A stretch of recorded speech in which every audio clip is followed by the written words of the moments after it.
അപ്പോൾ രാവിലെ ഒരു തണുത്ത ഗുഡ് മോർണിംഗ്. ഇതൊരു ചെറിയൊരു ഷോപ്പിംഗ് വീഡിയോ ആണ്. എൻ്റെ ഏറ്റവും പ്രിയപ്പെട്ട ഒരാൾക്ക് വേണ്ടി ഒരു കൊച്ചു ഗിഫ്റ്റ് വാങ്ങാൻ പോവുകയാണ് ഇപ്പം നമ്മൾ. കൊച്ചു ഗിഫ്റ്റാണോ എന്ന് ചോദിച്ചാൽ മേ ബി ആയിരിക്കും, ഇല്ലെങ്കിൽ അല്ലായിരിക്കും. അപ്പോൾ ഇന്ന് നമ്മൾ നേരെ പോയത് നമ്മുടെ പ്രൈമാർക്കിലോട്ടാണ്.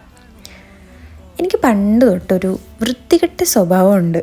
ഞാൻ എവിടെയെങ്കിലും പോയി ഇപ്പോൾ എന്തെങ്കിലും വാങ്ങിച്ചാൽ, ഇപ്പോൾ മേ ബി ഡ്രസ്സാണെങ്കിലും ഇപ്പോൾ എന്തെങ്കിലും സ്നാക്കായാലും സ്വീറ്റ് ആണെങ്കിലും എന്താണെങ്കിലും അത് ഫസ്റ്റ് നമ്മളൊരു അപ്രൂവൽ എടുക്കുക അമ്മേൻ്റെ അടുത്തുനിന്ന് ചേച്ചിയുടെ അടുത്തുനിന്നാണ്.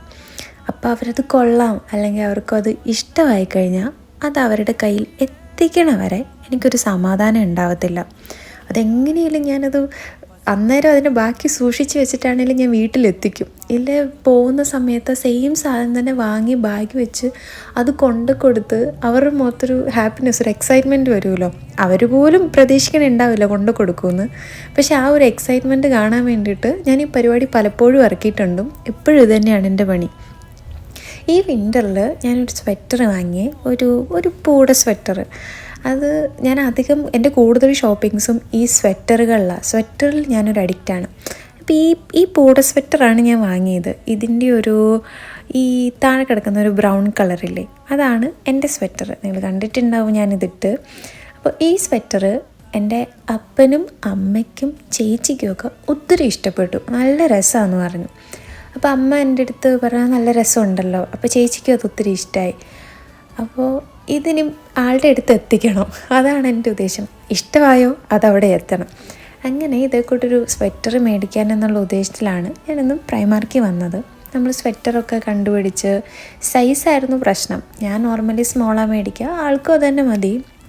അപ്പോൾ ഈ സ്വെറ്റർ എടുത്ത് കുറേ നേരം തലങ്ങും വിലങ്ങും നടന്നപ്പോൾ എൻ്റെ മനസ്സങ്ങോട്ട് സമ്മതിക്കുന്നില്ല. കാരണം എനിക്കും സെയിം കളറുണ്ട്. ഇപ്പോൾ ഞാനെങ്ങനെ നാട്ടിൽ പോകുമ്പോൾ അത് കൊണ്ടുപോയിട്ടുണ്ടെങ്കിൽ ഞങ്ങൾ രണ്ടുപേരും മറ്റേ ട്വിന്നിങ് സെറ്റപ്പിൽ പോകത്തില്ലേ. ഞങ്ങൾക്ക് അങ്ങനെ ട്വിന്നിങ് പരിപാടിയൊന്നുമില്ല.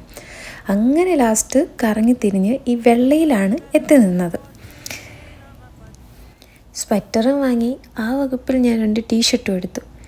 നേരെ വീട്ടിൽ വന്ന് ഈ സാധനം നമ്മൾ സൂക്ഷിച്ച് വെക്കണമല്ലോ.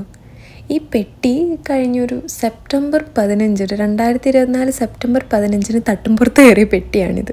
ഇതിന്ന് താഴെ ഇറങ്ങി. ഞാൻ എപ്പോഴും ആ പെട്ടീനെ കാണുമ്പോൾ പറയും, ഇന്ന് നീ താഴെ ഇറങ്ങുന്നോ ഒന്ന് നമ്മൾ വീട്ടിൽ പോകുമെന്ന്. പക്ഷെ ഇന്ന് ഞാൻ ഫസ്റ്റ് ടൈം നാട്ടിൽ കൊണ്ടുപോകാൻ ഒരു സാധനം മേടിച്ചു. അത് ഞാൻ സൂക്ഷിച്ചെൻ്റെ പെട്ടി വെച്ചു. പക്ഷെ അത് വെച്ചപ്പോൾ അറിയാണ്ട് എൻ്റെ കണ്ണ് നിറഞ്ഞു എന്ന് എനിക്ക് തന്നെ ഒരു ഡൗട്ട്. നമ്മൾ എത്രയൊക്കെ പറഞ്ഞാലും നമ്മുടെ പ്രിയപ്പെട്ടവരുടെ അടുത്തോട്ട് ഓടിയെത്താൻ വേണ്ടി നമ്മളൊരു സ്റ്റെപ്പ് വെക്കുക എന്ന് പറഞ്ഞാൽ നമുക്ക് എല്ലാവർക്കും അത് ഇമ്പോർട്ടൻ്റ് അല്ലേ. ഇതിലേറ്റവും വലിയ കോമഡി എന്നാന്ന് നിങ്ങൾക്കറിയോ? ഞാൻ ഇന്ന് വീട്ടിൽ പോകുന്ന എനിക്ക് പോലും അറിഞ്ഞൂടാ.